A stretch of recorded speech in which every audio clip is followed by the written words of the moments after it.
What is going on, everybody? Jason Verner's here with Vortex Magic, and today I am so excited to take you through the handling of Not Unexpected by Jim Steinmeyer. This is a fantastic stand-up and staged magic effect with some kind of really cool and interesting history behind the routine as well, and I am so excited to take you through step by step how to add this to your stand-up set, so let's get right into it. So first, a little bit of history. This is really exciting. So back in the day, before my time, Doug Henning performed a sliding knot routine just like the one you're about to learn on one of his specials, and he wanted to tour with it. But the method he was doing back in the day was a little too, unpractical to do it every night, night after night on stage. So he went to Jim Steinmeyer and he asked, can you make a routine that is similar of a sliding knot effect that's a lot more practical, so I can do it every single night on tour. And that's what Jim did. So he made the first version of Not Unexpected, and then they put out a version of it, but the craftsmanship of the knife wasn't to the standard that we really wanted. So over the years and years of refinement, we now have the knife that is inside your box today. So we are so excited to re-release this with Vortex Magic. This is so exciting. So when you open up the package, this is what you're going to find. This is the knife. It has a hole in the base, right in the handle, and the blade is very sharp. So here's the little advisory. Make sure that if you're a younger magician, for instance, to have either your mom and dad or your guardians close by to make sure everything's safe, because even me right now, this blade is extremely sharp, so we're going to make sure to always be cutting away from our body, never towards it, because our hands, these are our money makers, so we want to make sure that these stay safe. We're going to need a few more things as well. You're going to need some masking tape. I'll show you why in just a second. And then finally, of course, we're going to need some magician's rope. So I have some on two mic stands right here. I've cut about 12 to 15 feet. I have about 12 feet right now of rope, of magician's rope right through. So I took the middle out of the rope. So I cut the piece, took the core out of the rope, so it's just the outside, so I can squeeze it. It's a little soft, so it's going to be easier to cut through. And I took that masking tape that I just showed a moment ago, and I put it around each end of the rope, just like that. So this doesn't fray or anything like that. It's just kind of makes it a clean edge. So once you have that, you have to make the special secret gimmick. The special secret gimmick to this is this, a small loop. So this loop we're about to hide within the handle of the blade, just like this. It's going to go all the way in just a moment. So what this is about 8 to 10 inches of rope. This is about 10 inches. You're going to cut it, and you're going to take that masking tape that I just showed a moment ago, and you're going to tape around it just like this. So it's a little loop. Fantastic. So once you have all those pieces, you're ready to go. So let's get into how the routine exactly works. This is going to be kind of tricky because this is an on-stage magic routine, so there's people. You're going to be interacting with your audience throughout this. I don't have an audience right now, I'm in studio, so we're going to try it as best as I can. The most important thing is if I'm performing on stage, the audience member to my left is going to be the one who I'm kind of interacting with more. Right? This is where a lot of the work's going to happen. A lot of the dirty work's going to happen working with the person on my left. So if you're the audience looking at me, the audience is, this is my right, this is my left when I gesture each way. So let's get right into it. You're going to select two audience members. You're going to have one stand on your right, you're going to have one stand on your left, and you're going to hand that piece of rope out, and you're going to have them hold it taut, right? But before we do that, let's load the knife. I think that's important too. So we're going to leave the rope right there. We're going to take that loop. We're going to tuck it inside of the knife, just like this, all the way, just so it's hidden just like that. So be very careful. I'll kind of get a nice shot of that. So when you hold it like this in your hand, nothing seems funny. Everything seems legit. You just want to make sure you don't show this end to the audience, and you're good to go. This goes inside your case. We'll get back to that in a second. So to recap, we have the audience members holding the rope taut across the stage, just like this. Here comes the secret moment. You're going to reach inside your case. You're going to pick up the knife. Now, what's going to happen is this. We need to sneak a little piece of this rope into our hand, right? So you can do that just using some misdirection. You're going to kind of ask the audience member on your left to give you a little bit of slack within the rope, and that's how it's going to go. You're going to gather a little kind of core of the middle of the rope. You're going to take your fingers. You're going to bring a little bit out and hide it into your hand. Now, because the rope is taut, I'm going to gesture to each audience member as I'm kind of holding on to that extra piece that is within the handle to give me a little bit of slack. So as they give me a little bit of slack, I'm going to kind of gesture both hands out. And as you can see, the rope from inside of the knife is now within my hand, right? So all it looks like is I'm adding a little bit of slack to my rope. That's the misdirection, is asking for the slack, and I'm just bringing that slack through my hands and into my fist. I'll do it again for you right now. So we're going to load that rope into the core of the knife, into the base. Fantastic, just like that. This is going to be tight with the audience as I'm just, working with the audience member. Where are you from? What's your name? You're going to gather just a little pinch. And you, in the original method, Jim tucked his pinky of his right hand into the rope just like that. I'll get kind of a shot of that so you can see that. So he knows where the end of that loop is as well. I simply hold it within my fist just like this. So I'm kind of clean from all angles. I just keep my fist nice and tight. What I'm going to do is start gathering with my left hand a bit of the rope, right? I don't want it to extrude through the top of my fist like this. I want it to hide in my hand. And as I ask for a little bit of slack from the person from my left, I'm going to place my right hand on top of my left. I'm going to ask for a little bit of slack, and as they give me it, I'm going to jolt my right hand a little forward, a little to the left, and let that loop come out. So it looks like I'm just pulling the slack through my hands, just like that. So now I'm holding onto the loop. Now comes the best part. You're going to cut the rope. So what I'm going to do is this. I'm going to take the knife. I'm going to hold my left fist really tight, and I'm going to cut the rope just like that. It might go right through the tape that we just added to it. So it's a nice, easy cut.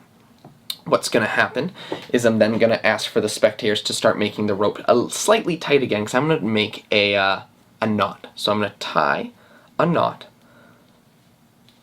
just like that.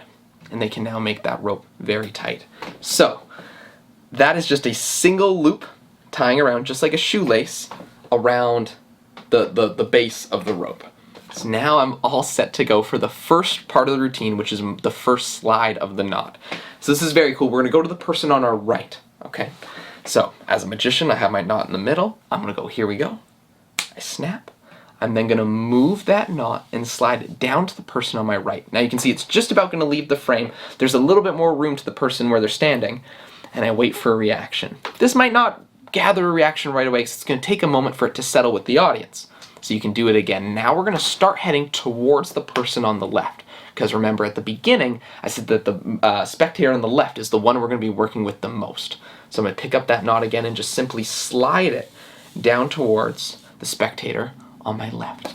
Now comes a really exciting part. Once we get about all the way down, about this far from where the spectator is holding the rope, we're going to get ready to do the switch. We're going to get ready to do the switch. The spectator's going to be holding onto the rope just like this. You're going to pick the entire rope out of the spectator's hand. You're going to pick it up with two hands just like this and address the person all the way 12 to 15 feet down the line and say, "Did you just see that knot move again?" And as you do that, you're going to do the sneaky switch, which is the easiest switch in the world. You're simply going to pick up the rope, and as you go to hand it to the spectator again, you see that extra tape piece that we had from the beginning? You're going to swap it, and you're going to hand them the piece that is now the short end of the knot that we just cut. So that's part of the loop now. So I'll do it again. This piece here, running through the core, I'll show you. This is the main piece of rope.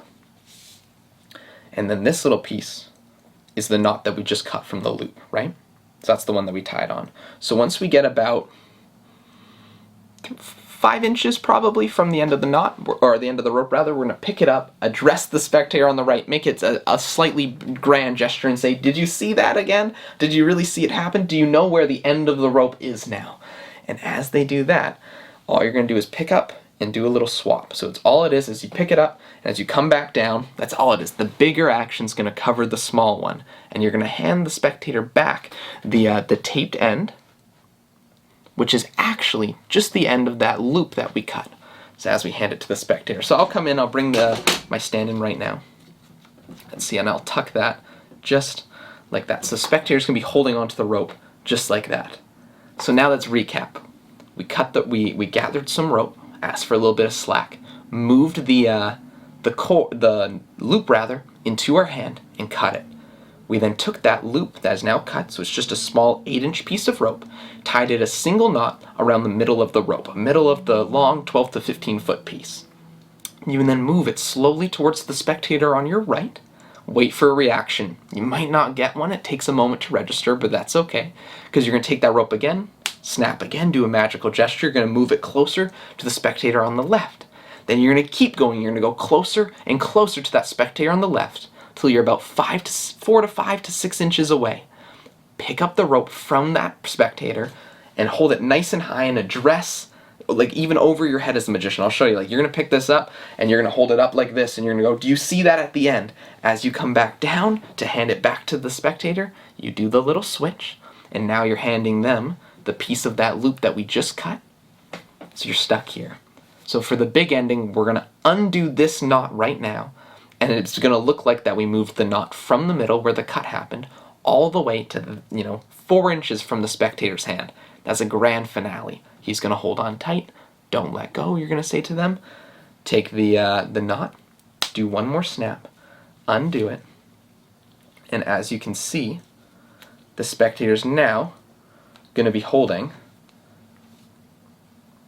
the short end of the knot, right? It's so strange. So I'll do it one more time, just to recap. We gather the rope. I'll tuck it, I'll hold this to pretend that it was a loop, or I'll hold it right here. We have the loop, you take the rope, it goes through, we cut the rope, so now it would look just like this. I'm then going to tie it around the long piece of rope, just like that, just like a single knot right around the main piece of the rope. Snap, have the spectators hold the rope nice and tight, about here. You're going to move the knot all the way to the right, till don't go all the way like 4 inches from the spectator's hand on the right. Just make it, past half, move it a good chunk. Pause there, wait for a reaction. If you don't get one, say it's okay, I'll do it again. Move that knot now towards the spectator on your left.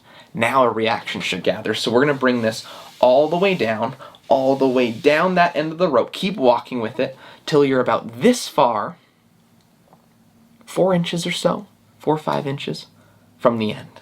So what you're going to do is this. I'll bring in my makeshift spectator's hand. They're going to be holding onto the rope just like this. You're going to pick up both pieces, or all the one piece of rope, but with the knot around it, and address the spectator on the right and say, did you just see that? And as you hand it back, your hands are going to do a little switch just like that, and you're then going to place the piece of rope into their hand. That is in reality just the end of that loop, right? And the tape looks the same because the tape's going to match, because when you cut it, it's going to just kind of cut where the tape was. All you then do is slowly untie these, hold on to that as if the spectator is holding on to it, and as you can see, the knot traveled to the very end. So it's as simple as that, right? So, a couple notes. When you load the loop into the knife, you want to make sure that when we're cutting it, that we're going to cut exactly, essentially, if you hold it, I'll show you. The tape essentially just, it pulled out of the tape, so we have a full length of tape. It didn't even cut any rope. This is the cut that I made initially to make the loop. We didn't make a new cut. So when I gather the rope like this, and I'm hiding in my hand and I have the loop here, I want to make sure that the tape is near the top, because then when I take my knife to cut through it, just like this, it's just essentially recutting the piece that I've already cut. So I'm not making a new cut. So then when I do the switch at the end, the two ends of tape are about the same size. So that's just a nice little subtlety note, so the spectator doesn't notice that you went from them holding a piece of tape or a piece of rope that had tape on the end to a piece of rope with no tape, right? So it just adds a little extra layer of deception, because to them, they're already holding onto a piece of rope with tape on it. So it just kind of keeps the continuity all there. But a couple more things. The blade stays sharp for a very long time. I've cut many pieces of rope with this, and it's still very sharp, especially when I'm just making gimmicks. I'll make 20 of these at a time, throw them in the case, so I'm ready to go for, a decent run of shows. And but you can sharpen this blade if you need again, but again, be very careful. The base of the knife holds about 10 inches was the kind of sweet number. You can try a slightly longer, larger loop, so when you have that slack, you have more rope hanging over your hand, but I don't find it necessary. I find that this is the sweet spot. It's about, yeah, 8 to 10 inches. That's the sweet spot. It fits nicely in the rope, and I'm not worried that it's going to pop out or anything like that. I feel like if I stuffed 13, 14 inches of rope in here and I somehow get it in, maybe I'm going to have trouble taking it out because it's all so compact and tight in there, or, you know, I just want to make sure that I have full control of it. So I think that a slightly shorter knot, or loop rather, is maybe a little bit better. In the original handling, and the original knife was a little bit larger, so you could fit a larger piece of rope in it, but it made the knife look even fishier than it does now. We find that this looks like basically a butcher's knife, and in the hands, it's not too big. If I hold this on stage, it looks like a big butcher's knife, like a steak knife. You know, it doesn't look too fishy or anything like that, so don't worry about it. If you're worried about this at all, you could take a little black marker and kind of get in there to make some cheap black art, but because a white rope is going in, and essentially you never want the audience to see the bottom of the knife anyways, nor do they have a reason to see the bottom of the knife. Essentially, once you cut it, this knife goes back into your case, and you don't have to worry about it. So, that's about it. Thanks again to Vortex Magic for having me. Thanks again to Jim Steinmeyer for being willing to work with us and contribute such an amazing piece of Magic's history, and I think this is really cool. So I'm looking forward to seeing all your performances. Feel free to reach out to us if you have any questions, and we'll see you next time. Thanks again.